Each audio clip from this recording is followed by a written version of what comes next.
Primeiramente, boa tarde a todos. Meu nome é Igor Borges, eu sou estudante de Engenharia Química. Boa tarde a todos, eu sou João Gabriel, faço Psicologia. Bom, primeiramente, nós dois gostaríamos de agradecer muito ao Marco pela oportunidade que ele deu pra gente. Como ele mesmo disse, quando entramos aqui no projeto, a gente não sabia de muita coisa, a gente só sabia do que era a didática, que tem a didática, e eu acho que o que realmente instigou essa curiosidade foi o que é essa didática, qual que é a diferença dela, por que ela está sendo utilizada aqui, né? Então, o nosso trabalho de início foi para fazer uma pesquisa sobre a história dela, sua origem, só que depois de um tempo a gente percebeu que só isso não ia ser o bastante. A gente também acabou pesquisando sobre a fundamentação dela através de outras teorias didáticas, né, da pedagogia. Você quer começar com a sua parte? Sim, da questão da origem a gente teve, claro, de iniciar a curiosidade de saber de como surgiu, tanto que a gente veio questionar o Marco, ele contou toda a história da questão, tanto que ele até deu um pequeno spoiler da origem, sobre a situação dele de quando ele era criança, de não se adaptar ao sistema tradicional da educação brasileira, em que você tem carteiras enfileiradas, o professor está ali mais para ser uma autoridade dentro da sala de aula do que como mediador do ensino, e você só tem que, como eu posso dizer, aceitar aquilo que ele está falando. Não existe uma análise crítica sobre todo o conhecimento ou o ensinamento que o professor está passando. Então, acho que isso, com certeza, deve ter influenciado bastante o Marco na sua infância. Depois disso, ele começou a desenvolver mais essa questão da educação e teve momentos que ele teve alguns pensamentos. E para ele, claro, botar em prática todo esse conhecimento que ele estava juntando com o tempo para criar essa nova didática, ele teve que se fundamentar em alguns autores, e aí que chega a parte da fundamentação. Bom, na divisão dos nossos trabalhos, eu e o João, a gente acabou dividindo entre a consolidação e a origem por parte dele, e eu acabei me interessando bastante sobre a fundamentação teórica dela. Atualmente, no nosso mundo, a gente tem uma didática moderna que a gente pode comparar ela com uma quimera da mitologia grega. É um amontoado de teorias que tentam trazer um impulso educacional para o estudante. Só que, ao invés disso, alguns pontos negativos delas se cruzam. Pontos que uma alega ser necessário ou obrigatório de ter, e outras dizem que esse ponto não é necessário. A didática bavariana já quebra muito isso. São pelo menos 3 pesquisadores com o qual a gente se baseou, sobre John Dewey com o ensinamento ativo, que é, como foi dito antes, acho que pelo professor Gabriel, sobre a participação do aluno nas aulas, é algo muito importante. É dito que o seu dia a dia, o seu cotidiano, sendo introduzido no que ele está aprendendo, leva a um interesse maior, leva a uma conexão do aluno com o professor e, por fim, com a matéria que está sendo dada. Além disso, também, John Sweller, com as cargas intrínsecas do cérebro humano e a amenizar as distrações possíveis em sala, para que não utilizamos 100% do nosso cérebro apenas com as distrações, mas sim com o que é necessário e onde deveremos focar o nosso aprendizado. Além disso, acho que um dos pesquisadores que eu mais tive vontade, realmente, que eu acho que foi mais interessante para mim, foi o Lev Vygotsky, que ele explicou sobre a ZDP, as zonas de proximidade. Vygotsky dizia que grupos de indivíduos com o mesmo objetivo, ou seja, os alunos, eles tendiam a se ajudar. E nessa tendência, o desenvolvimento psicoativo deles era muito elevado. Essa teoria bate muito bem com John Sweller, isso já é uma das conexões que podemos fazer da didática bavariana, que é a diminuição das cargas não necessárias do cérebro, vamos dizer assim. Que enquanto em grupo, o foco, o objetivo daquele grupo e a interação entre si acaba tornando o trabalho muito menor e menos desgastante, fazendo que seja mais fácil o aprendizado.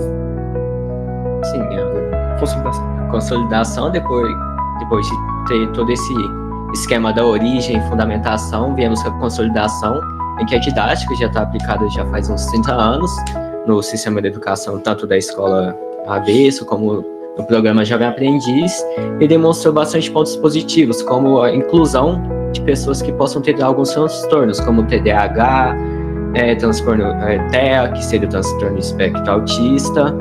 E, enfim, ela vem demonstrando que é uma didática que consegue, de certa forma, incluir bastante esses alunos que possuem tais deficiências ou transtornos, e inclui bastante essa questão. Com isso, a didática também, depois de se mostrar a potencialidade dela, concorreu a alguns prêmios, como da Unesco, em que ela concorreu só deixa eu conferir, umas 3 anos seguidos. Então, enfim, a didática veio para mostrar que ela consegue ter aquele potencial de inovação, de colocar o aluno em prática, até porque a didática tradicional, ela só tem aquilo ali para padronizar o aluno, em que o aluno só tem que aceitar aquele conhecimento e seguir, e que se de certa forma, ele pode até ter adquirido aquele conhecimento, mas por conta de um dia ruim, ou de algo, sei lá, algum momento que ele passou, uma prova vai definir todo aquele conhecimento, seria até que meio desvantajoso para aquele aluno. Então, a didática vem para mostrar que o aluno, claro, para ele se desenvolver, ele tem que ter aquela autonomia, como é que eu posso se dizer, aquele protagonismo no seu esquema estudantil, ele tem que correr atrás. Então, ele tem que ter aquela análise crítica, que não tem muito na didática tradicional. E, basicamente, acho que a nossa parte vem trazer em torno todas essas questões que acabamos de dizer.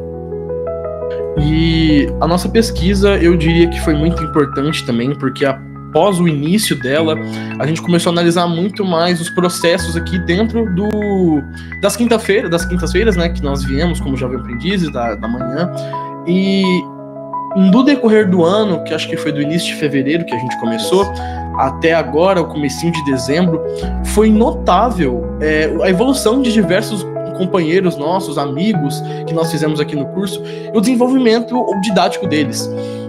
A didática bavariana, por si só, já começa a trazer um senso de autonomia, como o Bisinoto disse, e de autodidatismo, como foi proposto já de início.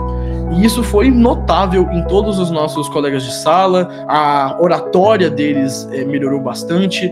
O próprio João aqui, o próprio Bisinoto, ele realmente era uma pessoa muito mais tímida, hoje em dia ele já se abre mais, e eu fico realmente impressionado como ele se abre em cada dia nas apresentações que temos nas quintas, e isso realmente me prova que a didática bavariana veio com potencial, mostrou seu potencial, e o Marco aqui, como diretor, ele nos dá essa brasa.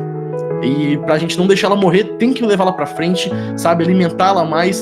E se Deus quiser, como o Gabriel disse, levar isso pro mundo, porque vai ser algo muito bom. Só pra fazer um adendo, recentemente eu fiz um trabalho sobre psicologia no contexto educacional, em que esse trabalho a gente tinha que fazer uma visita de observação. Eu escolhi o Instituto FTM, Instituto Federal do Mineiro, porque eu já havia estudado lá, eu fiz o ensino médio lá, e é bastante preocupante, porque eu fiz uma entrevista com uma professora, e ela tem uma visão totalmente preocupante na questão da educação, ainda mais quando passamos pela pandemia da Covid, e que ela notou bastante que os alunos têm aquele sentimento de fracasso escolar, em que, tipo, na pandemia, você meio que só tinha que fazer meio que o mínimo para conseguir a nota. Tanto que, nessa entrevista, ela mesma falou que quando foi aplicar uma prova, ela é professora de química, teve um aluno que virou para ela e falou que não queria fazer porque ele havia tentado de fazer, que ele não conseguiria fazer essa prova. Ou seja, o aluno nem mesmo teve uma questão de esforço assim, e já estava desistindo. Então, assim, a questão do ensino tradicional é bastante preocupante. A gente deve se levar em bastante consideração, até porque nós estamos criando uma civilização, como eu posso dizer, crítica.